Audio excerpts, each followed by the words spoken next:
Akalar sayohat davom etyapti mana. Hozir mana bu yerga muzeyga tushib ketyapmiz.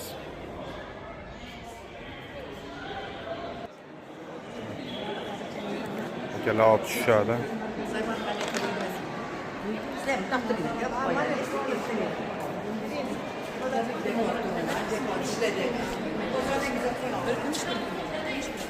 Eng zo'rlar oldinda kuzatib borishda davom etasizlar. Mana muzeyga tushib ketyapmiz.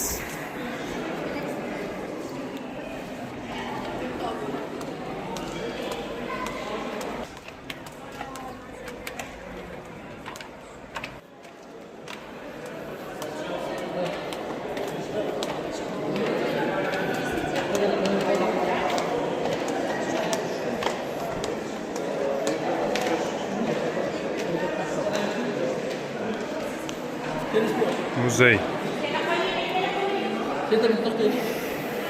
Aleskamızdan kırılır mı? Bu tarafı kırılır.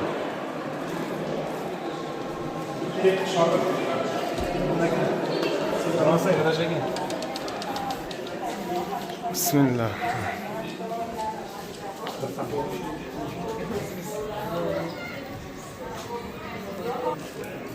Allah salomatligidan xush kelibsizlar. Xo'p, bu innovatsion muzeyga kirish shu joydan sizlarni bir to'xtatib, bir narsaga e'tiborlarini qaratsan degandim. Ben bu suratdagi go'yoki Imom Buxoriy rahmatullohi alayh bu kishi hadis yozishni go'yoki yulduzlarga qarayapti. Endi nima uchun yulduzlar, bu yerda nima uchun yulduzlar tavsiflandi desa, chunki bir asar borki, ashabi kan nujum ayyuhuma ihtadaytum degan asar bor. Ya'ni meni sahobalarim yulduzlar kabi qaysi biriga ergashsangiz hidoyat topasiz, to'g'ri yo'l topasiz degan asar bor.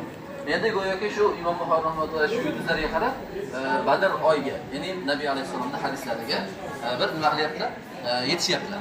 Endi yaqinroq kelamiz. Sayrimizni birinchisini hadis sarfida o'rganish bilan boshlaymiz. Mana bu hadisga e'tibor bergan bo'lsak, mana haddasana Abdulloh ibn Yusuf va Abdulloh ibn Yusuf Tinnisi degan rahmatullohi alayh Imom Buxoriyning katta shayxlaridan birilari. 218-yilda vafot etganlar. Bu kishi Imom Malik rahmatullohi alayhidan rivoyat qilyaptilar. Imom Malik rahmatullohi taniymiz. Bundan keyingisi Ibn Shihob az-Zuhriy rahmatullohi alayh. U kishining ustozi Sa'id ibn Musayyab rahmatullohi alayh. Sa'id ibn Musayyab o'zlarini ustozlari va qaynatalari bo'lgan Abu Hurayra radhiyallohu anhudan hadis rivoyat qilyaptilarki, Nabiy alayhisalom shunday deb marhamat qilganlar. Laysa shadidu bi sur'a, innama shadidu alladhi yamliku nafsahu 'inda al-ghadab. Ya'ni jang maydonlarida g'olib bo'lgan inson haqiqiy pahlavon emas, g'azabi chiqqan vaqtida g'azabiga o'zi bosa olgan odam haqiqiy nima? Polvon deyapti. Tushunarlimi? Mana shu joyda hadis eslab qolaylik. Chiqishda ham bitta hadis o'rganamiz. Shuncha yurganimiz inshaalloh behuda ketmaydi. Tushunarlimi? Yuraveramiz. Mana shu joyda qarasiz ikkita ma'nosi olamlarga teng bo'lgan ikkita hadis. Birinchi hadisni yurib aytaman. Qol Nabiy sallallohu alayhi vasallam la yuhibbu li ahad la yu'minu ahadukum hatta yuhibba li akhihi ma yuhibbu li nafsihi. Kelurlar. Bir inson komil musulmon bo'lmaydi to'yinki o'ziga ravo ko'rganini birodariga ravo ko'rmaguncha deydi. Bu joyda asosiy narsa nima desa, inson boshqa bir musulmon birodarini o'zining martabasiga chiqarib olish nazarda tutadi. Qachonki musulmon haqiqiy musulmon bo'ladi, o'ziga nimani ravo ko'rsa, birodariga ham xuddi shu narsani ravo ko'rgan bo'lmaydi. Tushunarlimi? Endi bu joyda orqangizga agar e'tibor qilgan bo'lsa 25 ta payg'ambar alayhissalomlarning ismlari nomma-nom zikr qilingan. Nima uchun aynan 25 ta desa, chunki Qur'oni Karimda Alloh taolo ismlarini nomma-nom aytgan payg'ambarlarning ismlari 25 ta. Odam alayhissalomdan boshlangan, to'yinki mana 25-inchisi Muhammad alayhissalomda tugagan. Go'yoki bir narsani tushunaylikki, asarlarda keladiki, siz bo'lmaganda Habibim bu dunyoni yaratmasdim degan. Shuning uchun ham bu jamiki payg'ambar alayhissalomdan payg'ambar alayhissalom kelishlariga tayyorgarlik va ularga uzoqqa go'yoki bir nima xodimdek. Tushunarlimi? Endi orqa tarafimizdagi yozuvlar nima desa, bu payg'ambar alayhissalomda sifatlari nima qilingan, jamlab qo'yilgan. Ya'ni shu bilamiz, amin degan, ishonchli degan sifatlari bor. Jami' degan yoki karimulloh degan Alloh taologa yarashgan yoki shahid yoki mana sayyidul mursalin degan sifatlari bor. Payg'ambarlarning eng baxtlisi degan ma'no. Tushunarlimi? Endi hop, keyingi hadisga bo'lsak, bu joyda bir shajara tasvirlangan Nabiy alayhissalomni nasablari qay darajada pok ekanligini bildirish uchun tabiiyki nimalari avlodlari shajara qilib bergan. O'rtada o'zlari, pastda ayollari, mana otalari, bobolari ketaveradi. Bu joyda o'sha 20 bitta nasablari bor. To'yinki Adnongacha. Bularni qaysi birini bir bosadigan bo'lsak, shu joyda u kishi haqida ma'lumotlar kelib chiqadi. Tushunarlimi? Endi o'sha davrda ko'z oldimizga kelaylik. Nabiy alayhissalom o'sha fil voqeasidan keyin tug'ildilar. Tug'ilganlarida o'sha har bitta nimalar o'sha vaqtdagi butparastlarni yillar davomida o'chmayib turgan olovlarni o'chdi. Butlar yiqildi. O'sha vaqtda Ka'baning holati shunday edi. Atrofda to'la butlar, Ka'baning ichida ham butlar bor edi. Insonlar zalolatga botgan vaqt edi. Tushunarlimi? Shu vaqtda Nabiy alayhissalom tug'ildilar va yana 40 yoshlarigacha shu jamiyatning ichida yashadilar. Va 40 yoshlarga to'lganlaridan keyin u zotga Alloh taolo tomonidan Jabroil alayhissalom orqali vahiy nozil bo'ldi. İlk Qur'onning oyatlari nozil bo'ldi. O'sha Alaq surasining avvalgi 5 oyati. Endi yuramiz bu yoqqa.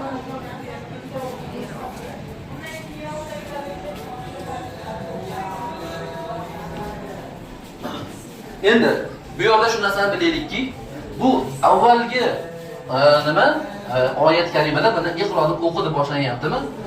Islom dini ilmga qay darajada ehtimom ekanligini shundan bilsak bo'ladi. Va yana bu birinchi osmon bilan yerning o'rtasidagi birinchi aloqa edi. Tushunarlimi? Va shu bilan 23 yil davomida bu aloqa to'xtovsiz bo'lib turdi. Vafatlardan keyin to'xtadi. Tushunarlimi? Endi Nabiy alayhissalomga 22 yil davomida Qur'oni Karim nozil bo'ldi. Va u zotning vafotlaridan keyin u zotning izdoshlari, shogirdlari, sahoba ikromlar u zotni o'sha vaqtlarda Qur'oni Karim sahifalarida va qalblarida jamlangandi. Endi uni hammalari kelishib turib, bir kitobxonani keltirib qo'yaylik deydi. Nima uchun desa, o'sha vaqtlarda janglar bo'lib turardi. Bir jangda 70 ta qori sahobalar vafot etgandan keyin bu turish bo'lsa Qur'on zoyi bo'lib ketadi. Bizdan keyingilarga o'tkazilmay qolishimiz mumkin degan ma'noda har nimada kitobxonani keltirish jarayoni mana shu yerda tafsirlangan. Tushunarlimi? Endi yuqoridagilar bilan go'yoki o'sha vaqtdagi Nabiy alayhissalomning hadislari. İlk vaqtlarida Qur'oni Karim kitob nimalarga, varaqlarga yozilmagan, faqatgina Qur'oni Karim hadislar yodlangan faqat. Ba'zi bir Nabiy alayhissalomning o'zlariga xos bo'lgan kotiblari va ba'zi ruxsat bergan zotlargina yozgan. Bu ma'lumotni yana qaytamiz yuqori quyida. Endi Nabiy alayhissalomning har bitta qilgan ishlari, har bitta aytgan gaplarini atrofida yurgan sahobiy ikromlar o'zlari eshitib, yo'qlarga yoki kichik sahobiylarga yetkazganlar. O'sha sahobalarning ichida eng ko'p hadisni eshitib, eng ko'p hadislarni o'qishda rivoyat qilganliklari mana shu sahobalar. Al-Muqtidina minas sahabati deb Qur'on deb turib bir jamlangan bir shay bayt bor. O'shanda mana shu zotlar bor. Endi bular bizda eng ko'pi Abu Hurayra radhiyallohu anhu bo'lganlar 5500 nechta ekan? 5374 ta rivoyat qilgan bu kishilar. Tushunarlimi? Endi oshonamizdan 2210 ta hadis rivoyat qilingan. Ayol kishi bo'lganlarga qaramasdan mana shuncha xizmatlari bor. Endi bir narsani bilaylikki, Nabiy alayhissalom kunduz kunlari ashoblarning ichida bo'lganda o'sha zotlar, sahobiy ikromlar u kishilar falon ishda falon dedilar, falon ishda falon qildilar deb turib rivoyatlarni qoldirgan. Uyga kirganlaridan keyin Oysha onamiz va boshqa jamiki onalarimiz, Rasulullohning ayollari men oldimga kelganda falon ish qildilar yoki falon dedilar degan ma'nodagi hadislarni bizga yetkazganlar. Rasululloh alayhissalomning birorta nimalari, onlari e'tibordan chetda qolmagan. Chunki nima uchun desa, Nabiy alayhissalomda Alloh taolo namuna qilib jo'natganmi? Bu namuna hamma jarayonida namuna bo'lishi uchun hamma jarayoni mukammal ochilishi kerak. Tushunarlimi? Endi bu joyda ekranda 4 ta til bor. 4 ta tildan bitta tanlanadi va bu yerda kategoriyalar bor. Oson, o'rta, qiyin. Deylik, mana o'rtacha hadisni yozamizda, mana bu yerda hadis aytadi, bu yerda eshitiladi. Buni eshitib olgandan keyin bu joyga o'sha eshitgan hadisni yozadi. Bu nima uchun kerak? O'sha davrda mana 2210 ta hadis yodlangan, 5300 nechtadir hadis yodlangan deyapmiz-ku. Mana shu o'rnda nechta hadis yodlab olasiz? Qaysiki mana zar qadrini zargar biladi dedik-ku. Biz nechta hadis yodlab olsak, o'shanga keyin holatga tushirib qo'yamiz. Tushundingmi? Endi asosiy sahobalar nima uchun sahoba bo'ldi desa, shariatga eng ko'p xizmat qilganliklari uchun uzr o'sha darajaga yetishdi. Endi u zotlardan keyingi izdoshlar mana shu zotlar. O'sha 15 ta to'plangan o'zi aslida minglab bunga o'xshagan zotlar. Lekin ular asosiy eng yegan eng katta ustozlar bo'lgani uchun mana shu yerga to'plangan. Bu aksari hammasi ham desa bo'ladi Imom Buxoriyning ustozlari. Bir odamni shaxsini tanish uchun albatta uni ustozini tanishimiz kerak va yaxshi bilishimiz kerak. Misol uchun deylik, Ali ibn Madini rahmatullohi alayhi. Bu kishi o'ta nimalardan, o'zining sohasini undalaridan bo'ldi. Aytadilarki, Imom Buxoriy rahmatullohi alayhi men biror bir ustozini oldida sir bosmadi, hayajonlanmadim. Illoki Ali ibn Madini rahmatullohi alayhi oldilariga borganimda meni sir bosardi deganlar. Minglab ustozlari bo'lgan. Shulardan faqatgina shuni oldilar. Keyin mana shu gap Ali ibn Madini o'ziga aytilganda Imom Buxoriy haqida shunaqa deyapti deganda, sen bu gapni qo'ygin degan. Ali aytganlar. Imom Buxoriy rahmatullohi o'ziga o'xshagan odamni ko'rmagan hali. Dunyoda bunaqasi yo'q deganda e'tirof qilgan. Yana kim haqida gaplashamiz? Mana Imom Darimiy rahmatullohi. Xabarlar Urdu tarafda, bu kishi ham sunnat sohiblari, kitoblari mana shu qatorda bor. Abdulloh ibn Muborak rahmatullohi. Bu kishi ham mutqin insonlardan, katta ustozlardan bo'lganlar. Abdulloh ibn Muborak rahmatullohi faqatgina ilmda emas, mana aytisharkanda, siz necha ilm o'rganasiz desa, men o'zim haqimda jannatda ekanligim haqida xabar eshitmaguncha o'rganaveraman ilm degan ekanlar. 1 yil g'azot qilsalar, 1 yil hajga boradi. 1 yil haj, 1 yil jangga chiqadilar. Tushundingizmi? Hop, endi yuramiz. Bu joyda Sihohi Tis'a kitoblari to'plangan. O'sha Imom Ahmad, Imom Buxoriy kitoblari, Imom Darimiy, Imom Termiziy, Imom Muslim joyga hammalandi. O'rtada Imom Buxoriy rahmatullohi sihohlari qo'yilgan. Mana bu chiqib turganlar kalimatan xafifatan, mana shu hadislar, shu hadis kitobning ichidagi hadislar chiqib turibdi. Tushunarliga? Yo'q, yo'q. Haqiqiy namuna. Hop, men so'zimni avvalda bir narsa aytmoqchi edim. Sizlarda ikkita nima bor? Bitta majburiyat bor, bitta imtiyoz bor. Imtiyoz xohlagan gapimni o'rtasida to'xtatib savol berish imkonlaring bor. Siz hech kim ayblamaydi. Ikkinchi majburiyatlarni hech narsaga tegmaysiz. Va yetishib yurasiz. Hop, keyin. Orqa tomonga kelib yashayotgandek. Bu joyda Imom Buxoriy rahmatullohi alayhi yoshliklari asrlangan go'yo. Imom Buxoriy rahmatullohi alayhi avvalda o'zi hamma ulamolar ham shunday. Faqatgina bitta Imom Buxoriy rahmatullohi haqida gaplashyapmiz, shunday bo'lyapti. Imom Buxoriy rahmatullohi 5 yosh yoki 6 yoshlarda Qur'oni Karimni ko'pman yodlagan. O'zi avvalda ilmlar, avval Qur'oni Karim yodlab, keyin boshqa ilmlarga sho'ng'ilgan. Shularga shuncha ham Qur'oni Karim yodlash boshqa ilmlarga yo'l ochgan. Shularga endi mana bu o'sha yoshlikdagi ilm jarayonidan bir lavhani go'yoki yoritilyapti. Imom Buxoriy rahmatullohi alayhi ustozlari Dohiliy rahmatullohning huzurida dars eshitib turgan vaqtlarida Imom Dohiliy rahmatullohi alayhi bir hadisni aytib turganda, falon-falonni eshitdi deb turganda bir nima xato qilishadi. Va aytadilarki, siz aytib turgan falon-falonni ko'rmagan deydi. Bu ko'rishmagan ular deganda nimaga unaqa deyapsiz? Siz xato aytasiz. Agar meni gapimga ishonmasangiz, o'zingizni aslingizga ham qarang. Endi shu joyda bir narsani biling. O'sha vaqtlari hadisni bir ustozni oldiga borib hadis eshitilgan, o'sha hadis yozilgan va nima degan. Shundan keyin o'sha kitobni yozganlarni to'plab turib bir kitob qilganda, o'sha kitobini o'sha ulamoning asl kitobi deyilgan. Bu asl kitobni hamma joyda ham olib yuravermagan. Agar u yo'qolib qolsa, ilmiga putur yetgan. Shu darajada. Shuning uchun darslarga asl kitobini emas, o'sha varoqqa o'sha kunda aytmoqchi bo'lgan hadislarni yozib chiqqan. Imom Buxoriy rahmatullohi shu voqea bo'lgandan keyin kirib ichkariga asliga qaraydi, asl kitobiga va to'g'rilab qo'yadi aslini. Shularga. Hop, endi Imom Buxoriy rahmatullohi alayhi ustozlarini davlatlar kesimidagi xaritasi. Misol uchun mana shu joyda Kufadagi ustozlardan birinchisi Ubaydulloh ibn Muso rahmatullohi alayhi. Bu kishi kim bo'lgan desa, Ubaydulloh ibn Muso eng birinchi musnad shaklidagi hadislarni to'plagan 4 ta kishi bittalar. Bular haqida ko'p bor, lekin shuni haqida gaplashaylik hozir. Ubaydulloh ibn Muso. Yana 3 ta sheriklari bor bu kishining. O'sha Ubaydulloh ibn Musodan rivoyat qilganlar payg'ambarimiz alayhissalomgacha orada 3 ta odam bor. Sudosiyat hadislari deydi. Bu sal fanniy gap, lekin bu sudosiyat hadisi bor nimalar muhaddislar kam bo'lgan. Imom Buxoriy rahmatulloh o'zini kitobida 22 ta sudosiyati bor. Bu juda nodir narsa. O'ta tilloga teng narsa. Tushunadingmi? Shu bittasi shu Musodan rivoyat qilingan. Hop, endi mana bu joyda 210 dan 270 gacha sifr ko'rib turibmiz. Bu joy nima desa, Imom Buxoriy rahmatulloh to tug'ilganlaridan ilm jarayoni, hayot jarayoni to'yki vafotlarigacha nima qilingan?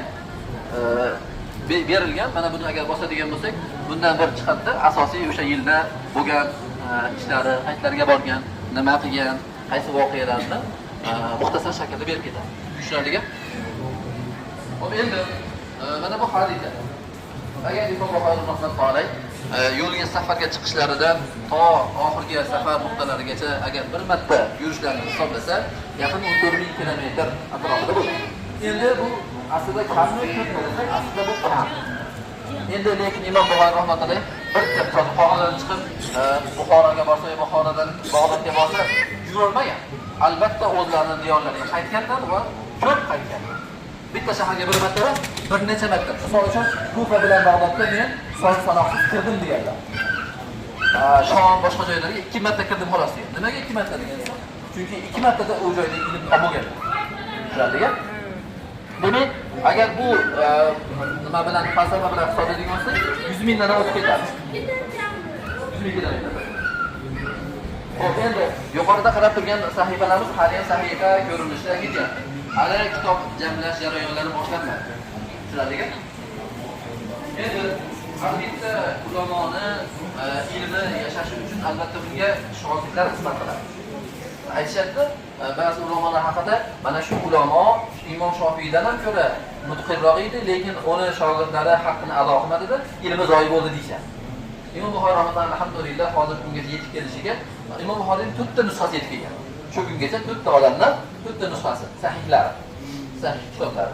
O'shalardan mana shu zotlarni ichida. Masalan, Muhammad ibn Yusuf al-Firabari degan shogirdlari bo'lganda, u kishi eng ko'p, oxirida ham bir gaplashamiz muhaqqiq kishi haqida, eng ko'p billa musohafa bo'lib, billarda safarda ham, hazarda ham billa bo'lganlar. Mana Muhammad ibn Yusuf al-Firabari haqida bitta ma'lumot aytaman. Imom Buxoriy rahmatulloh ot choptirish va kamon otishni yaxshi ko'rgan. Nima uchun desa, aslida u hadisga amal qildi. Bir kuni sayrga chiqishgan bo'ladi. Qarang, shogirdlar sayrda ham hattoki billa yurgan. Chunki bir ilm olaman degan ma'noda. U kishi kamon otganda bir kishini shu ko'prigini asosi bo'ladi, tayinladi o'sha. O'shanga teyapda yorib qo'yadi.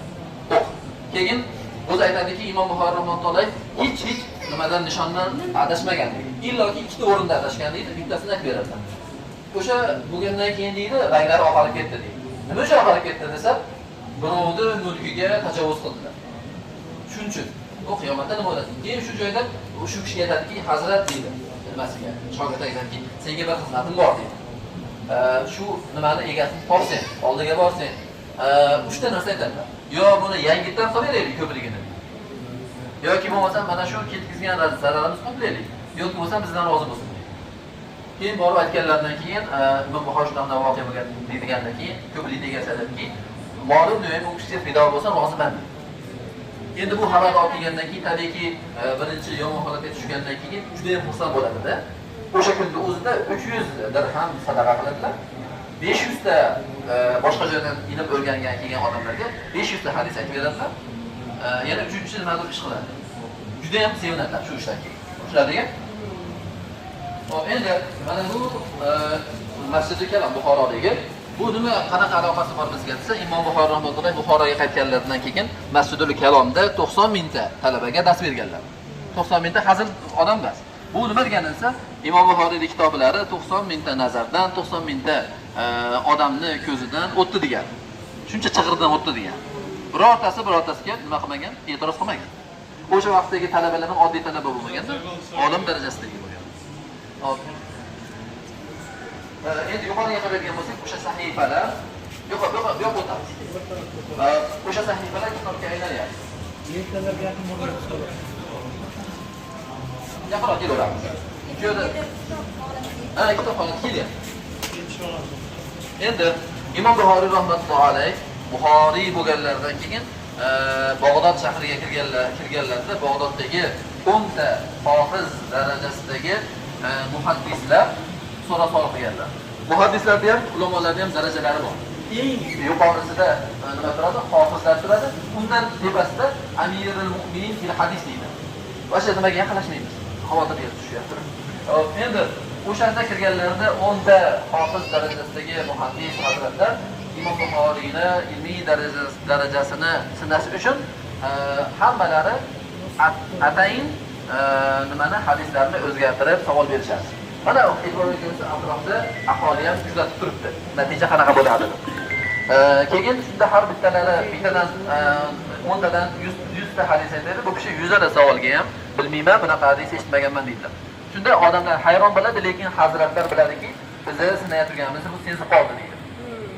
O'zi aslida shunaqa qilib yolg'ondan sinash mumkinmi desa, ilmiy saviyani sinash uchun shunday ma'lumotlarni o'zgartirib savol bersa bo'ladi deydi shariatda. Tushunadingmi? Ular ham oddiy odam bo'lmaganda shariatga teskari ishlaydi. Tushunadingmi? Shunda Imom Buxoriy rahmatullohi har bitta yolg'on noto'g'ri hadislarni yodlab olib, siz falon hadis aytdingiz, aslida bu hadis bunaqa bo'ladi, to'g'risini aytib bergan. Bir marta eshitib yodlaganlar va har bittasini o'g'nab qo'yganlar. Tushunadingmi? Endi bunaqa so'roq bitta bo'lgan holat bo'lsa, yo'q, bunaqasi Samarqandga kirganda ham bo'lgan. Unda 10 ta emas, 400 ta hadis ulamolari bu kishini savol javob qilgan.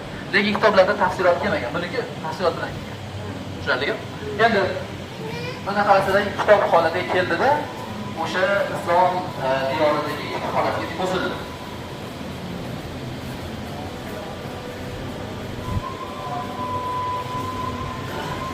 Endi Imom Buxoriy rahmatullohi kitoblari, tasnifotlari mana shu.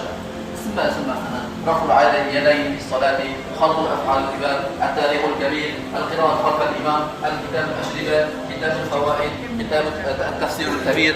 Mana shu kitoblar hammalari. Ba'zilari yetib kelmagan, lekin aksari bizni hozirgi kunimizgacha yetib kelgan. Va chopib qo'yilgan. Musnad nima, Jamiul Kabir, Jamiul Kitabul Mawsud, Tarikh al-Awsat, bular shu ayni vaqtda tarjima qilingan. Tarjima ham qilingan.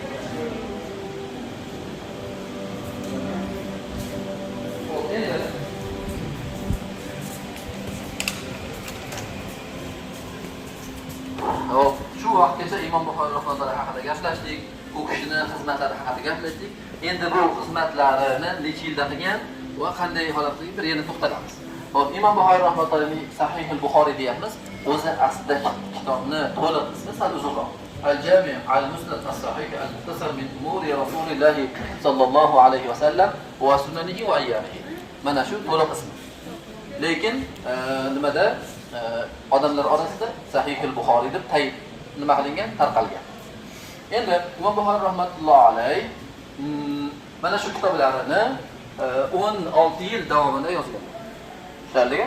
16 yil davomida 600 ming hadisdan tanlab olganlar. Hali 600 ming hadisda nima qilganlar? Jamlab bundan ikkidan tahrij qilib olganlar. Oldingi nimalar, muhaddis ulamolar hadislarni eshitib o'rganda, eshitib bo'lgandan keyin uni nima qilgan? Sintez qilib, keyin uni nima qilgan? Keyin uni kitobga chop qilganlar. Endi mana qarang, Muhammad ibn Yusuf al-Firabri eng ko'p mashhur rivoyatlar shu kishidan kelgan. Bu yuqorida gaplashdik, shogirdlari haqida. Mana shu o'rinda ham bilinadi. Endi hadiki bitta nodir asar, mukammal asar yaratish uchun albatta unga nima qo'yish kerak? Shartlar qo'ygan bo'lish kerak. Endi mana shu joyda 12 ta shartni ko'ramiz. Buni aksari qolgan ulamolarda ham qo'yilgan o'sha shartlar. Misol uchun hadis aytib turgan odam aqlli bo'lsin, balog'atga yetgan bo'lsin, xotirasi o'ta mustahkam bo'lsin, 7 yoshda aytgan hadisni 70 yoshida ham o'zgartirmasdan aytish kerak. Yana nima? Fosiq bo'lmasin, gunohkor bo'lmasin, musulmon bo'lsin, ustoz bilan ko'rishgan bo'lsin, odamlar uni tanisin degan nimalar shartlari ham bor. Tushunarlimi? Mana shu shartlarni qilgan, mana shu shartlarga qaysi bittasiga tushmasa, u odamning aytgan hadisini Sahih al-Buxoriy degan o'sha kitoblarga kiritmaganlar. Qolgan kitoblarga kiritgan bo'lishi mumkin, lekin Sahih al-Buxoriyga kiritmaganlar. Asosiy nuqta shu. Hop, endi bu joyda nima deymoqchi desa, bu yerda mana bu lavhalarda planshetlar bor. Bu yerga o'tiriladi. hadisda tanlansa yuqoridan o'qib beradi. Go'yoki o'sha vaqtdagi toliblarni holatini bir his qilish ma'nosida. Tushunarligi? Endi mana bu oynanishidan turgan varaqlar yozuvlaridagi misol uchun arab yozuvida turli yozuvlar bor. Nastalaq degan yozuv bor, ya'ni Naqshbandasa degan yozuvlar bor. O'shalarda yozuvlar ham bittasi namunalar. Tushunarligi? Haqiqiy emas. Haqiqiy. Asl. O'zlari. Hammasi nima? Namuna. Qachon?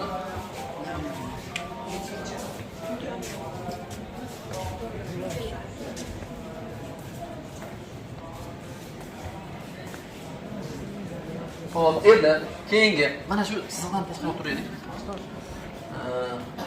Xo'p, endi bu o'sha elektron Sahih Buxoriyda elektron shaklda.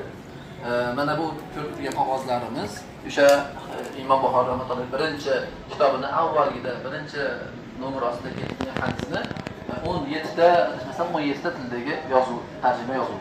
Arabcha ham bor, o'zbekcha ham bor.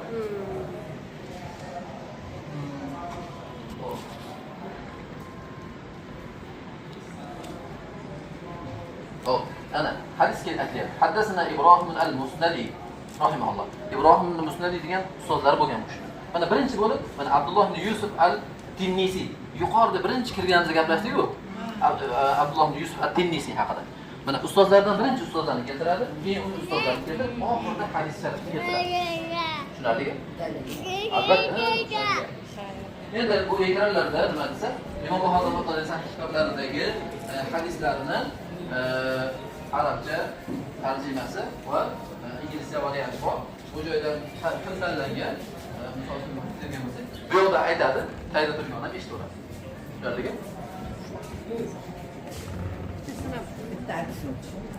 Gapirib eshittiraylik. Sana hojat yo'q.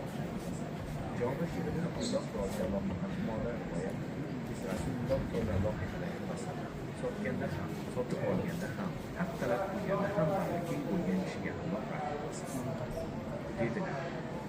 Keyingi faoliyatga o'taylik. Shu eng qiziq joyi shu.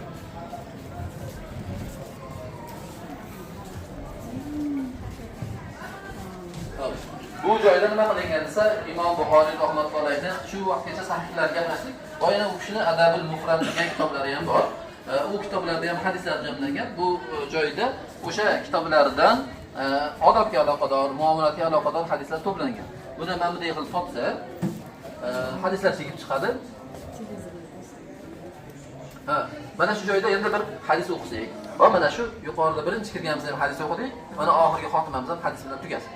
Hop, qaysidan mana?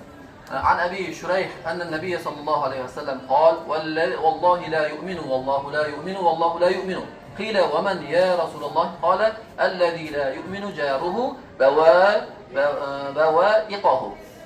Hop, endi Shurayh degan bu sahobiy kirom bo'ladilar. Shu kishidan rivoyat qilinganda Nabiy sallallohu alayhi vasallam aytadilarki, bitta gapni 3 marta qaytaradi. Allohga qasamki, mo'min bo'lmaydi, mo'min hisoblanmaydi, 3 marta qaytaradi. Atrofda eshitib ko'rganlar kim aytmoqchisiz Rasululloh deganlarda nimasi qo'shnisi uni yomonliklardan omonda bo'lmagan odam mukammal musulmon bo'lmaydi deyapti. Mana hammamiz o'zimizga yarasha nimalarimiz bor? Qo'shinlarimiz bor. Qaysi bir yomonligimizdan omonda bo'lmadi, demak, to'liq musulmon emasmiz. Alloh akbar.